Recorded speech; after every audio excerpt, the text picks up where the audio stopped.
नमस्कार दोस्तों, कैसे हैं आप सभी। उम्मीद करता हूं सभी अच्छे होंगे। सभी को वेरी गुड इवनिंग। एक और टॉपिक जो कि आपके पशु परिचर भर्ती के लिए इंपॉर्टेंट रहेगा, जो कि आपके सिलेबस में मेंशन है कि पॉलीथीन का प्रयोग पर्यावरण के साथ साथ, ऑब्वियस सी बात हम जानते हैं, पर्यावरण के लिए दूषित है। ये गोवंश के लिए भी हानिकारक है। गोवंश एक पशुओं के लिए भी हानिकारक रहता है। दूसरा, हम इस टॉपिक में दो बातें देखेंगे। एक टॉपिक तो ये रहेगा छोटा सा, एक स्वस्थ पशु की पहचान करना कि कोई पशु बीमार है या स्वस्थ है तो उसकी कैसे पहचान करें, डिफरेंस कैसे देख कर सकते हैं। तो कुछ की पॉइंट्स है, उनके बारे में भी जानेंगे। तो आज हम बात करते हैं दो टॉपिक अहम, जो कि पॉलीथीन के ऊपर है। एक तो पर्यावरण को प्रदूषित करती है, साथ साथ पशुओं के लिए किस प्रकार से हानिकारक है और हम कैसे इनसे बच सकते हैं, उस चीज का भी विशेष ध्यान करेंगे। दूसरा, हम आज जानने वाले हैं स्वस्थ पशुओं की पहचान। तो इंपॉर्टेंट रहेगी आज की क्लास। कई बार क्या होता है कि हम सरल टॉपिक को छोड़ के चले, जैसे कि नाम सुनते कि आप अमूमन छोटी छोटी बातें तो जानते हो कि बिल्कुल सर प्रदूषण करती है, लेकिन इसके साथ साथ उनको गहराई से हम नहीं समझ पाते हैं और फिर पढ़कर भी नहीं जाते कि ये तो कर ही देंगे, ये तो हमें आता ही है। जिसके चलते कुछ क्वेश्चन इस प्रकार के आ जाते हैं और भाषा उनकी ऐसी होती है कि आप नहीं समझ पाते पेपर के अंदर, और फिर कहीं ना कहीं वो प्रश्न आपका गलत हो जाता है। इसलिए किसी भी टॉपिक को हल्के में नहीं लेना है। कोई भी सब्जेक्ट आसान नहीं है, कोई भी कठिन नहीं है। पूरी मेहनत सभी सब्जेक्ट में करनी होती है और प्रत्येक टॉपिक महत्वपूर्ण रहता है, किसी को छोड़कर नहीं जाना, चाहे वो आसान है चाहे कठिन है। प्रश्न हो सकता है कि आसान में से बन जाए, हो सकता है प्रश्न कठिन में से बन जाए।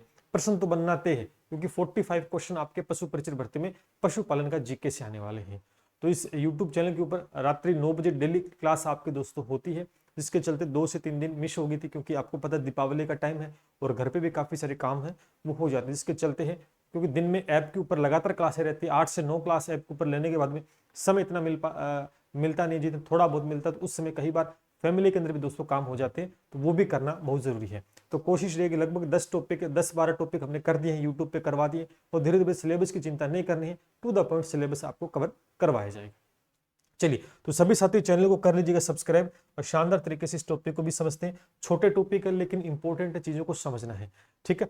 चलिए शुरुआत करते हैं। इससे पहले मैं आपको बताना चाहूंगा कि जो भी साथी हमारे ऐप के माध्यम से जुड़ना चाहते हैं, तो वहां पर भी course to the point Monday to Friday daily 3 क्लासें होती है। मैथ की होती है, साइंस की होती है और पशुपालन वाली होती है, ठीक है। जिसमें जीके हम इंक्लूड नहीं करेंगे, पार्ट ब और पार्ट ए दोनों कराएंगे।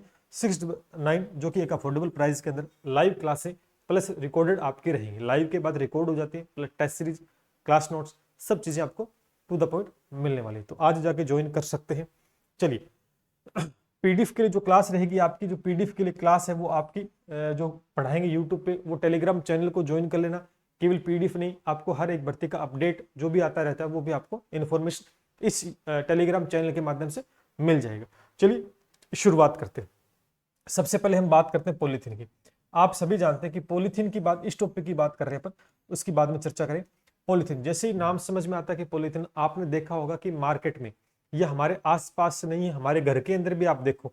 अब भी आप देखो कि आप जहां पढ़ रहे हो, जिस कमरे में, वहां पर प्लास्टिक का क्या क्या चीज यूज हो रहा है। आप देखो हर एक चीज कहीं ना कहीं प्लास्टिक हम यूज कर पा रहे हैं, और मोस्ट प्रोबेबिलिटी ये रहती है कि कहीं ना कहीं, चाहे छोटा बैग हो बड़ा बैग हो, या कोई सामान लेके आना हो, चाहे सब्जी लेके आनी हो, चाहे पानी की बोतल लेके आनी हो, हर एक चीज प्लास्टिक के अंदर देखने को मिल रही है। प्लास्टिक ऐसा पदार्थ है जो अनवीनीकरण है। नवीनीकरण का मतलब होता है कि वह पदार्थ जिसको तोड़ मरोड़ कर दोबारा से उसको बनाया जा सकता है, ठीक है, जिसे अपघटित किया जा सकता है। पॉलीथीन एक ऐसा पदार्थ है जो अपघटित नहीं हो सकता। लाखों वर्षों तक अगर जमीन में दबाकर रख दोगे तो वह पड़ा रहेगा। जहां ये जाएगा वहां कहीं ना कहीं ये नुकसान पहुंचेगा, जमीन को बंजर बना देता है, जिससे कि पर्यावरण प्रदूषित तो होता है, साथ में किसान जब खेती करता है तो कहीं ना कहीं जो फसल उत्पादन उसके अंदर भी दोस्तों गिरावट आती है, ठीक है। दूसरा, अगर पॉलीथीन को अगर हम जलाते हैं, पॉलीथीन को अगर हम जलाते हैं तो क्लोरोफ्लोरोकार्बन बनती है, जिससे कि आप सभी जानते हैं क्लोरोफ्लोरोकार्बन है ओजोन परत को दोस्तों नुकसान पहुंचाती है। कहीं ना कहीं ग्लोबल वार्मिंग का भी एक मेन कारण प्लास्टिक दोस्तों है। तो सरकार के द्वारा बैन लगाने के बाद भी दोस्तों हम क्या कि धड़ल्ले से मार्केट में पॉलीथीन का यूज दोस्तों हो रहा है, चाहे वो छिपाकर हो, छिपाकर रखा जाता है, कस्टमर बोले तो दे देते हैं, अदरवाइज कहीं ना कहीं चीजें चल रही है, जिसमें अहम योगदान हमारे स्वयं का भी है।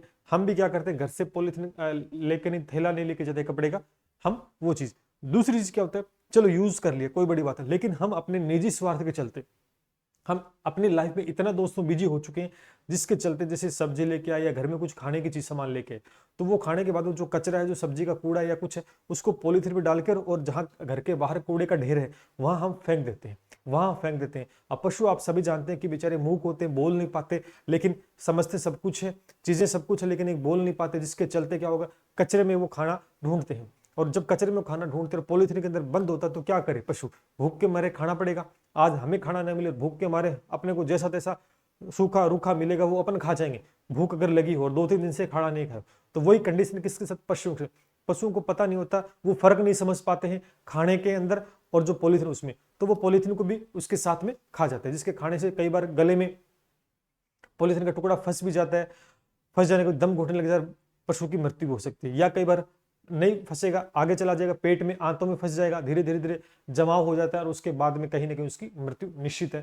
क्योंकि आप समझ सकते हो, आपके मुंह के अंदर अगर पॉलीथीन ठूसी जाए तो देखो क्या होगा, खुद खा के खुद कल्पना करो कि अगर हम इस प्रकार से हमारे साथ ऐसा हो और हमारे मुंह के अंदर पॉलीथीन ठूसी जाए तो हम क्या किस प्रकार से बिहेव करेंगे। सेम ऐसा पशुओं के साथ होता है, तो हर एक चीज का आपको ध्यान रखना है। चलिए बात करते हैं 1 बाय 1, ठीक है।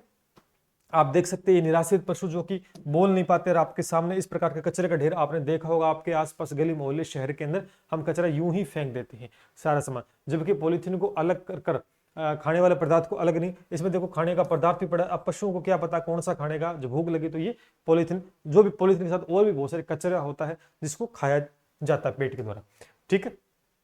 जो बातें मैंने बताई वही चीज है कि आजकल से पॉलीथीन है कि थैलियां हैं, उनका प्रयोग आप कह सकते हैं कि सब्जी लाने, दूध लाने, दही लाने, घी लाने, मसाले, तेल, इवन कोई भी खाद्य सामग्री हम यूज कर रहे हैं, कोई भी खाद्य सामग्री दोस्तों हम यूज कर रहे हैं, उसमें पॉलीथीन का कहीं ना कहीं किसी रूप में हम प्रयोग कर पा रहे हैं, ठीक है। और पॉलीथीन आप सभी जानते हैं, बचपन से हम 6ठी से लेकर 10वीं तक किताबें पढ़ते आ रहे हैं, उसमें हमेशा बताया गया कि प्रदूषण का फैलने का अहम कारण एक पॉलीथीन भी दोस्तों है, ठीक है। तो पर्यावरण प्रदूषण को तो दोस्तों जटिल एक समस्या दोस्तों बनी गई है। उसके बाद आप सभी समझते हैं कि पॉलीथीन जो होती है ये फिनाइल फार्मएल्डिहाइड और यूरिया के आदि का प्रयोग होता है पॉलीथीन के अंदर। दूसरा आप समझ सकते हैं कि पॉलीथीन को जब जलाओगे ना, जलाकर देखो तो एक विषाक्त जो कि क्लोरोफ्लोरोकार्बन, मैंने चर्चा की शुरू में ही, क्लोरोफ्लोरोकार्बन बनती है जो कि ओजोन परत के लिए दोस्तों हानिकारक है। ओजोन परत जहां से डायरेक्ट रेडिएशन जो पराबैंगनी किरणें हमारे तक पहुंच पा रही है, जिसके चलते हमें से इन्फेक्शन है या और भी बहुत सी चीजें बीमारी हमारे शरीर के अंदर पहुंच रही है। तो मानव जीवन साथ साथ पशुओं के लिए दोस्तों क्या है, हानिकारक है। मानव जीवन तो प्रभावित होता ही होता है, लेकिन पशुओं के लिए ज्यादा दोस्तों हानिकारक है, ठीक है। चलिए कुछ और चीजें समझते हैं 1 बाय 1। पॉलीथीन को देखो जमीन में आप गाड़ देते हो तो पॉलीथीन सैकड़ों वर्षों तक भूमि के अंदर दोस्तों जमा हो जाती है, जो कि मतलब अब गठित नहीं हो पाती। पॉलीथीन अब गठित दोस्तों नहीं होती है, सबसे बड़ा मेन रीजन है। पॉलीथीन पानी में प्रवाहित कर दोगे, पानी प्रवाहित कर दो, पानी को भी दोस्तों प्रदूषित करती है, और पानी के अंदर जब नाला होता है उसमें जमाव हो जाता है तो पानी आना बंद हो जाता है ना, पानी आना बंद हो जाता है। तो कहीं ना कहीं ये भी एक नुकसान है। अधिकतर पॉलीथीन बैग खाने की बनी हुई खाद्य सामग्री, देखो यहाँ देखो, अधिकतर पॉलीथीन बैग है वो खाने की बनी हुई खाद्य सामग्री और छिलके इत्यादि फेंक दी जाते हैं, जिसके निराश्रित गाय खा लेती है और पॉलीथीन अमावस्या और आंतों में जाकर फंस जाने से गौवंश की दोस्तों मृत्यु हो जाती है। इस बात को समझेंगे, इस बात को खुद सुधार करेंगे ना इस चीज के अंदर, तब जाके होगा। एक बंदा सुधरेगा तभी जाके दूसरा, तीसरा, चौथा सुधरेगा। अपने आप को पहले चेंज करना है, ऐसा नहीं कि हम बदलने जा रहे हैं सामने वाले को जबकि हम भी वो चीज कर रहे हैं। तो आज के बाद घर में जो भी कचरा है उसको पॉलीथीन में न डालकर, अगर खाने का पदार्थ है तो हम किस उसको निकाल कर पशु को देंगे और पॉलीथीन को अलग करेंगे, ठीक है। माशिया पेट में जाके आंतों फंसेगा और कहीं ना कहीं एक समय के बाद में अधिकतर जमाव हो जाता है तो मृत्यु निश्चित दोस्तों है, ठीक है भी। चलिए और चीजें समझते।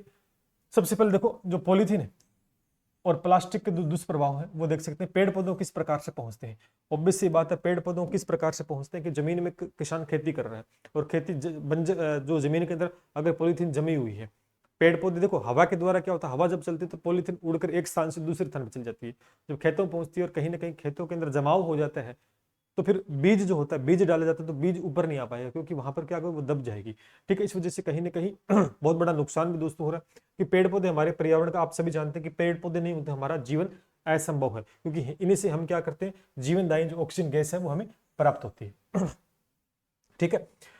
पृथ्वी पर जीवन संभव दुर्भाग्य से मनुष्य द्वारा, ईश्वर द्वारा एक बहुत ही सृष्टि रचना की गई, लेकिन हम कहीं ना कहीं अपने जो सृष्टि रचना उसका गलत उपयोग कर रहे हैं। हम क्या करते हैं कि भूमि को प्रभावित होती है जिससे कि एक स्थान से दूसरे स्थान पर बिखेर देते हैं और यह मिट्टी की उर्वरा शक्ति को क्षीण करके कम उपजाऊ बना देते हैं। इसके साथ साथ ये जमीन में बोए गए बीज को हानि पहुंचाकर पेड़ पौधों की वृद्धि को प्रभावित करती है।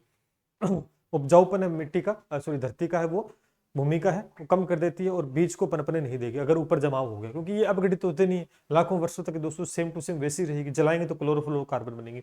उसके बाद नर्सरी के अंदर आपने देखा होगा पारंपरिक प्लास्टिक जो बैग होते हैं पौधे के लिए यूज में किए बैग से जुड़े कई नुकसान, जैसे कि जैव अपघटक योग्य नहीं होता है, सांद्रता न होना तथा पर्यावरण अनुकूल नहीं होने से, इसके अलावा अंकुरण के बाद जड़ की वृद्धि और सुविधाजनक बनाने के लिए बैग में फेंकना पड़ता है, और यदि उनके बैगों को ठीक से एकत्रित विनिष्टीकरण नहीं किया गया तो पौधे क्षतिग्रस्त हो जाते हैं। आपने देखा होगा नर्सरी में आजकल प्लास्टिक के बैग काले रंग के आते हैं, नीले कलर के आते हैं, अमेजन पे भी मिलते हैं, उनके अंदर पौधे लगाए जाते हैं। जड़ फैल ही नहीं पाएगी। जड़ कहाँ फैल पाएगी, रुक जाएगी। उसलिए अब जड़ नहीं फैल पाएगी, पौधे को बड़ा करना है, जड़ को विकसित करना है तो पॉलीथीन को हटाना पड़ेगा। पॉलीथीन हटा के हम गमले में तो लगा लेते हैं मिट्टी के, लेकिन उस पॉलीथीन को कहाँ कर देंगे, बाहर फेंक देंगे। तो चीज तो वही होगी, फेंक तो दिया हमने बाहर।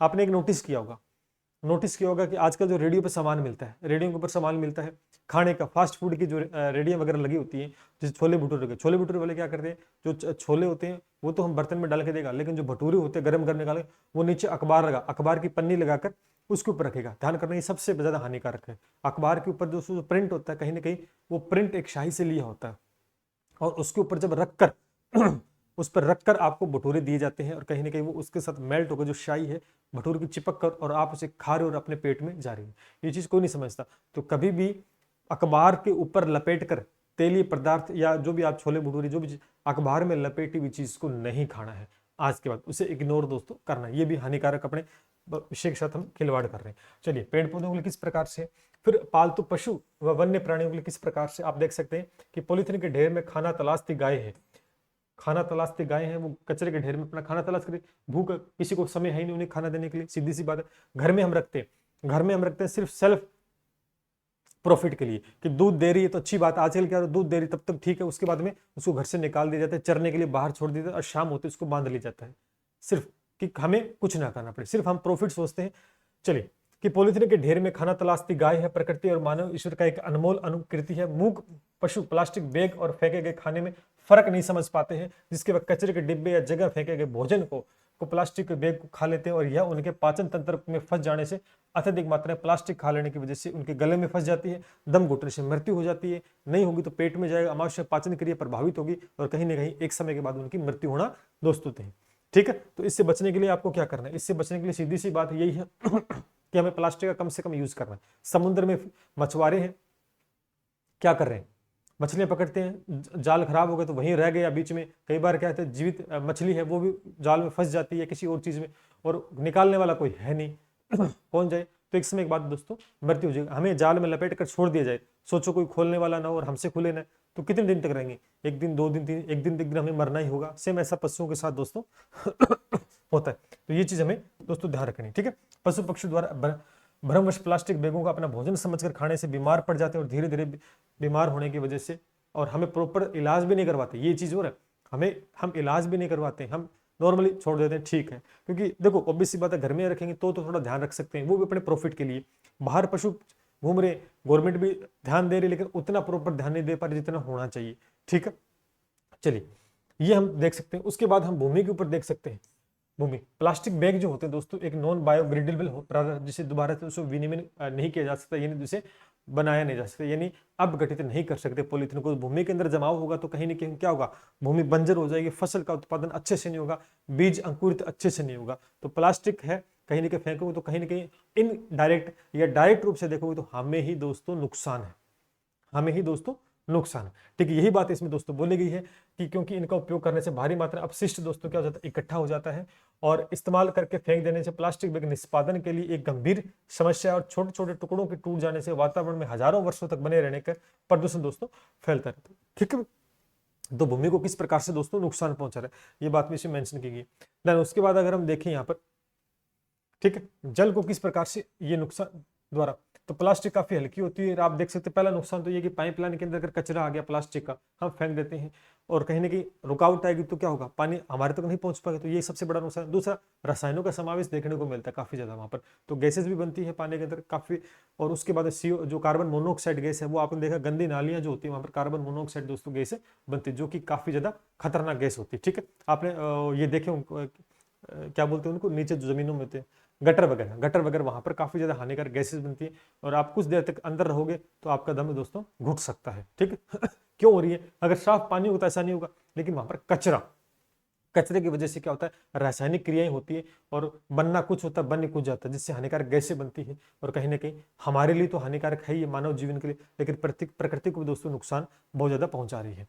तो प्लास्टिक बैग काफी हल्का होता है और लोगों द्वारा उपयोग में इधर उधर फेंक दी जाने, जिससे कि यह हवा के द्वारा उड़कर स्रोतों में जल स्रोत के अंदर दोस्तों क्या हो जाता है, पहुंच जाता है। और इसके अलावा पैकेट खाद्य पदार्थ भी प्लास्टिक बैगिंग में आते हैं। जो व्यक्ति पिकनिक पर भ्रमण करने के लिए जाते हैं तो इन खराब प्लास्टिक बैगों को वहीं फेंक देते हैं, जिससे कि आसपास के समुद्र और नदियों में दोस्तों मिलकर जल प्रदूषण जैसी समस्या गंभीर होती है। और आप देखेंगे दुनिया में लगभग 70,000 टन प्लास्टिक महासागर समुद्र में दोस्तों फेंके जाते हैं। सोचो, समुद्री जीव बेचारे, है ना, आपके घरों में के अब समुद्री जीव, उनका घर है वो तो समुद्र, आपके घरों के अंदर कचरा फेंके जाएगा तो फिर क्या होगा, सोचो आपके साथ क्या होगा। ये देखो 70,000 हर साल एक अनुमान है कि प्लास्टिक है वो महासागरों में फेंका जा रहा है। तो जीव तो मरेंगे, उनकी मृत्यु दर, आज मछली है, कछुआ, इनकी मृत्यु दर बहुत ज्यादा वृद्धि हो रही है। क्यों हो रही है, इसी की मछली पकड़ने के जो जाल है या अन्य सिंथेटिक सामग्री, जेलीफिश जैसे स्थलीय जीव जलीय जानवर द्वारा भोजन समझकर दोस्तों खा लिया जाता है, जिससे उनके शरीर में अंदर प्लास्टिक जैव संचय हो सकते और श्वसन मार्ग में अवरोध हो जाए, जिससे कि मृत्यु निश्चित है। ठीक है, ये देखो मछली और कछुओं की मृत्यु दर के अंदर वृद्धि होने का एक मेन कारण दोस्तों प्लास्टिक भी है। हर चीज प्लास्टिक से बनी हुई, चाहिए आप हार्ड चीज लो चाहे आप सॉफ्ट चीज लो, हर चीज प्लास्टिक से दोस्तों बनी हुई, इसलिए ज्यादा से ज्यादा हो सकता है कि प्लास्टिक को आपको अवॉइड करना है। ठीक, दोनों को। उसके बाद जलवायु को बात करते हैं, जलवायु किस प्रकार से दोस्तों प्रभावित करते हैं, क्योंकि पर्यावरण के साथ साथ हमें पशुओं की बात भी कर रहे हैं। तो प्लास्टिक बैग सामान्यतः पॉलीप्रोपिलीन से बने होते हैं, जो कि एक पेट्रोलियम और प्राकृतिक गैस से बनता है। दोनों अनवीनीकरण जीवाश्म ईंधन, अनवीनीकरण जिसे दोबारा नहीं बनाया जा सकता। नवीनीकरण का मतलब जिसे अपघटित किया जा सकता है, जिसका पुनर्चक्रण किया जा सकता है, जैसे कागज है उसका पुनर्चक्रण किया जा सकता है, लेकिन पॉलीथीन का नहीं होता। ठीक, अतः इनके निष्कर्षण में ग्रीन हाउस गैस जैसे उत्पन्न, जिससे कि ग्लोबल वार्मिंग जैसी समस्या उत्पन्न होती है। आजकल गर्मी देखिए, लंबे समय तक गर्मी पड़ रही है, कि सर्दी आने वाली थी लेकिन सर्दी लेट आती है। ऐसा क्यों है, क्योंकि एनवायरमेंट चेंज हो चुका है, ग्लोबल वार्मिंग ज्यादा बढ़। ग्लोबल वार्मिंग का मतलब क्या होता है कि सूर्य से, ग्लोबल वार्मिंग क्या चीज होती है दोस्तों, ग्रीन हाउस इफेक्ट का मतलब क्या होता है कि मान के चलो ये आपका सूर्य, ये आपका सूर्य से हमारे पृथ्वी तक क्या आती है, किरणें आती है, सूर्य से हमारी पृथ्वी तक क्या आती है, किरणें आती है। लेकिन वायुमंडल प्रदूषित होने की वजह से वायुमंडल में आ तो जाती है किरणें, वापस आ तो जाती है, लेकिन इसके नीचे दोस्तों क्या होता है, इसके नीचे यहाँ पर CO2 की मात्रा, बहुत सारी CO2 की मात्रा है वो सर्वाधिक हो जाती है, मात्रा सर्वाधिक हो जाती है, जिससे CFC भी जिम्मेदार है, CFCNO2 भी दोस्तों इसके लिए जिम्मेदार है। काफी सारी गैसें हैं और CH4 मैथेन भी इसके लिए दोस्तों जिम्मेदार है। काफी सारी गैसें मिलकर नीचे एक परत बना लेती है, एक परत बना लेती है, लेकिन ये गैसें आ तो जाती है, लेकिन ये वापस वो जा नहीं पाती, ठीक है, भेज नहीं पाती है। इसकी वजह से यहाँ क्या होगा, ग्लोबल वार्मिंग, इसे ग्रीन हाउस इफेक्ट बोलते हैं, इसे ग्लोबल वार्मिंग बोलते हैं, जिससे कि गर्मी ज्यादा बढ़ रही है। ठीक, चलिए देन अब देखो, वैसे देखें तो डायरेक्ट और इनडायरेक्ट रूप से पॉलीथीन के काफी सारे लॉस हमने देखे हैं, और आप भी इस बात को समझते हैं क्योंकि आप पढ़े लिखे हैं, इस चीज को समझ सकते हैं। ठीक है, टॉपिक अपने सिलेबस में, तो इसको पढ़ना बहुत जरूरी है। उसके बाद दोस्तों पॉलीथीन के पर्यावरण के प्रदूषण को और गोवंश से बचाने के लिए कुछ मुख्य उपाय भी हमें पता, लेकिन फिर भी पढ़ा रहा हूं। आप जानते हैं कि हम किस प्रकार से खुद बच सकते हैं, पर्यावरण को बचा सकते हैं और गोवंश को दोस्तों बचा सकते हैं। सबसे पहला काम क्या है कि पॉलीथीन का बैग का यूज करना ही बंद कर दो। कपड़े का बना बैग, घर में कपड़े का बैग बनाओ, सब्जी लाने जा रहे हो, कोई भी सामान लेने जो घर से साथ लेके जाओ।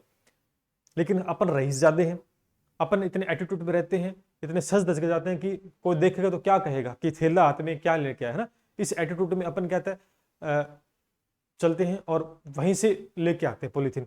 तो वही चक्कर है कि अपने फैशन के चक्कर में हम कहीं ना कहीं अपने को नुकसान पहुंचा रही है, खुद को नहीं पता है। तो पॉलीथीन बैग का यूज करना बिल्कुल बंद कर दो। ठीक है, दूसरा पॉलीथीन बैग निज स्थान पर फेंकना है ताकि उसका पुनर्चक्रण, निज स्थान पर फेंके। पॉलीथीन है, आपको पता है कि जहां पशु इकट्ठा होते हैं खाना ढूंढ रहे हैं, वहां प्लास्टिक को नहीं फेंकना है। बहुत सी नगर पालिका द्वारा जो चैम्बर से लगे होते हैं वहां इकट्ठा कर दो, वहां पर फेंको, जिससे कि वो ट्रैक्टर आकर ले जाकर कचरा कहीं दूर स्थान पर फेंका जाए। ठीक है, चलिए और सरकार को भी ये व्यवस्था करनी चाहिए, कहीं ना कहीं कर रखी है लेकिन उसका इंप्लीमेंट धरातल के ऊपर अच्छे तरीके से नहीं है, तो पुनर्चक्रण दोस्तों किया जा सके।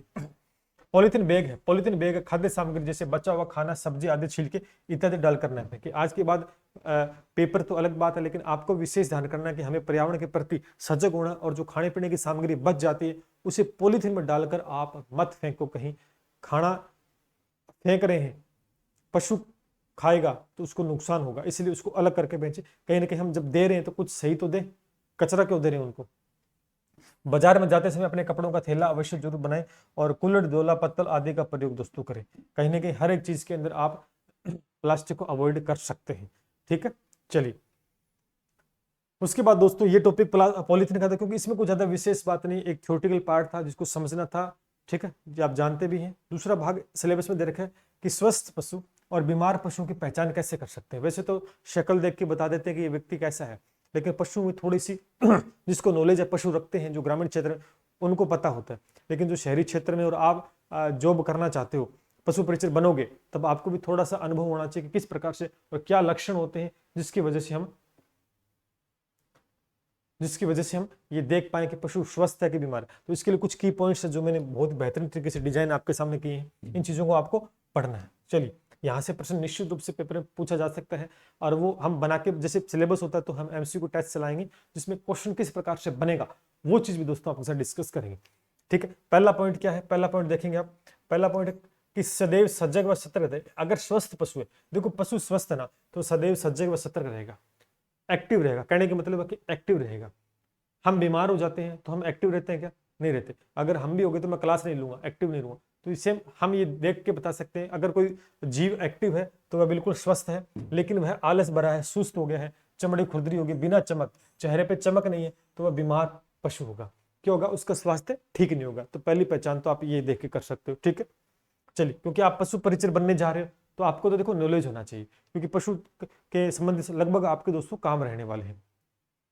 दूसरी बात क्या रहेगी कि चमड़ी चमकीली होती है। देखो चमड़ी चमकीली, तेज होता है, स्वस्थ पशु होगा, खाए पिएगा अच्छा, चमड़ी चमक करेगी, चमकीली होगी, ऑब्वियस सी बात है। और इतना सतर्क नहीं होता जैसा कि इसमें बताया, लेकिन सुस्त होता है, ये बात इसके साथ, ठीक है। देखो तीसरी बात इसमें देखेंगे कि पीठ को छूने से चमड़ी थरथराती है। पीठ को जब छूते हैं पशु को तो उसकी चमड़ी क्या होगी? थरथराती है। और लेकिन यहाँ पर इतनी चेतना होगी, मतलब वो एक्टिवनेस नहीं दिखाई देगा, एक्टिवनेस आपको नहीं दिखाई देगा, ठीक है। सीधी तरह उठता बैठता है। देखो यहाँ देखो ध्यान से, ये पशुओं का लक्षण है कि अगर स्वस्थ पशु है, पशु स्वस्थ है तो वो सीधी तरह उठेगा और बैठेगा। ये बातें निश्चित रूप से एग्जाम में पॉइंट ऑफ से इंपॉर्टेंट है। हो सकता है कि इनमें से नहीं है, सत्य असत्य है, या मिलान चिन्ह को लेकर भी दोस्तों यहाँ से प्रश्न बन सकते हैं। तो सीधी तरह उठता या बैठता है कौन है? स्वस्थ पशु होगा। लेकिन उठने बैठने में अगर कठिनाई महसूस होगी तो हम कह सकते हैं कि वह पशु स्वास्थ्य ठीक नहीं है, बीमार अवस्था में। उसके बाद में दोस्तों आंखें चमकीली व साफ होंगी। आंखें चमकीली होगी, साफ होंगी, तेज दिखाई देगा आंखों में, तो पशु क्या होगा? स्वस्थ होगा। उसके बाद आंख में कीचड़ बहता है, आंख में कीचड़ बहता है, आंखें नम हो गई, कीचड़ बह रहा है, बीमार पशु होगा। तो कहीं ना कहीं हम भी मनुष्य को देख के बता सकते हैं कि उसकी बॉडी लैंग्वेज से कि भाई तू ठीक है तो बीमार है ना। तो सेम ऐसा पशुओं के साथ होता है। अगला देखो, अगला देखेंगे कि श्वास सामान्य गति से चलती है। श्वास दर है वो सामान्य गति से, जो नॉर्मल पशु स्वस्थ पशु होता है वो दर चलती है। लेकिन श्वास लेने में कठिनाई महसूस होगी ना, तो आप यू देख के बता सकते हैं कि कहीं ना कहीं स्वास्थ्य खराब है। उसके बाद देखेंगे कि गोबर और मूत्र का रंग और मात्रा सामान्य रहती है। गोबर का रंग और मूत्र का रंग सामान्य रहता है स्वस्थ पशु का, लेकिन गोबर और मूत्र का रंग है सामान्य नहीं रहता है, सामान्य नहीं रहता है। वो लक्षण होते हैं, वो प्रदर्शित करेगा जिस पर येलो कलर का मूत्र अगर उत्सर्जित होता है, जैसे मानव के अंदर करते हैं तो यूरोक्रोम की मात्रा ज्यादा होती है, और कई बार पीलिया जब रोग हो जाता है तो कहते हैं कि मूत्र का रंग पीला हो जाता है ना। कुछ लक्षण होते हैं। गर्मी, शरीर के अंदर गर्मी ज्यादा हो गई कई बार, तो उसकी वजह से क्या होता है? मूत्र पीला आता है, ठीक है। इस प्रकार से गोबर और मूत्र को रंग देख कर भी हम बता सकते हैं पशुओं का कि पशु स्वस्थ है या बीमार, ठीक है। चलिए आगे चलते हैं, नेक्स्ट देखेंगे 8 कि गोबर नरम और दुर्गंध रहित होगा। देखो गोबर से भी हम पता कर सकते हैं कि गोबर नरम होगा और उसमें दुर्गंध नहीं आएगी अगर स्वस्थ पशु होगा तो। अगर स्वस्थ पशु होगा तो नरम होगा, दुर्गंध नहीं आएगी। लेकिन क्यों? गोबर पतला आएगा, कड़ा होगा, गांठ युक्त होगा और दुर्गंध आएगी। तो ये चीज लक्षण है ध्यान करना, ये प्रश्न बनेंगे यहाँ से, मैं फिर कह रहा हूँ। क्योंकि टॉपिक आसान, दिखने में आसान लग रहा है, ठीक है, लेकिन पेपर में प्रश्न बनना निश्चित है। यहाँ से गोबर नरम होगा, दुर्गंध रहित होगा तो स्वस्थ पशु का होगा। गोबर पतला हो जाएगा, देखो कई बार पेट खराब हो जाता है तो दस्त लग जाते, नहीं लग जाते, लूज मोशन हो जाते ना, तो वही चीज है, वही पशुओं के साथ में। तो गोबर पतला होगा, गांठ युक्त या प्राय दुर्गंध युक्त होगा गोबर, तो हम कह सकते हैं बीमार हो गया। उसके बाद अगर हम देखें यहाँ पर कि नाक और पानी की बूंदे जमा होती है, नाक पर पानी की बूंदे जमा होती है, नाक पर पानी की बूंदे जमा होती है तो बिल्कुल स्वस्थ पशु है।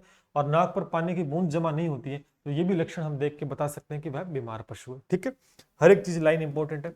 उसके बाद देखें चारा सामान्य रूप से खाता है, भी खान पीना अच्छे तरीके से कर रहा है, कोई समस्या नहीं तो स्वस्थ होगा। और चारा कम कर देगा खाना, ये बिल्कुल भी नहीं खाएगा तो हम कह सकते हैं कि बीमार हो गया। जब बीमार होता है कोई इंसान हो चाहे पशु, खाना कम हो जाता है ऑटोमेटिक, है ना, खाना कम हो जाता है तो हम बता सकते हैं कि बीमार है। उसके बाद देखेंगे,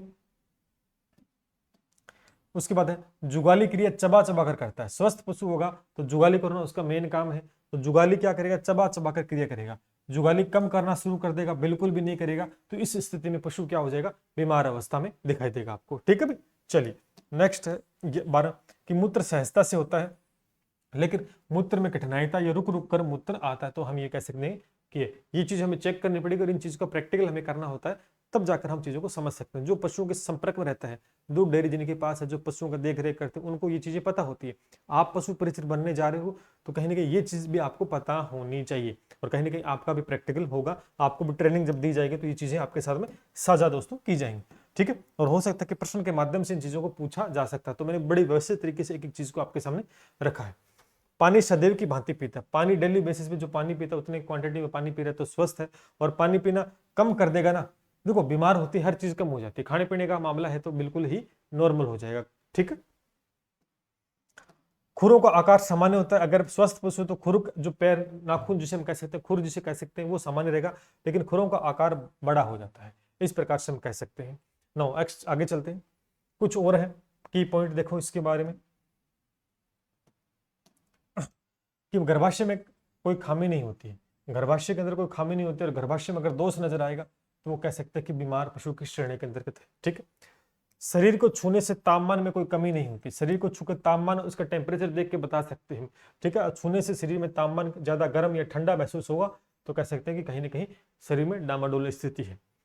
ठीक है, थन और स्तन सामान्यता होते हैं, लेकिन थन और स्तन असामान्य स्थिति में दिखाई देंगे तो कहीं ना कहीं कुछ समस्या है।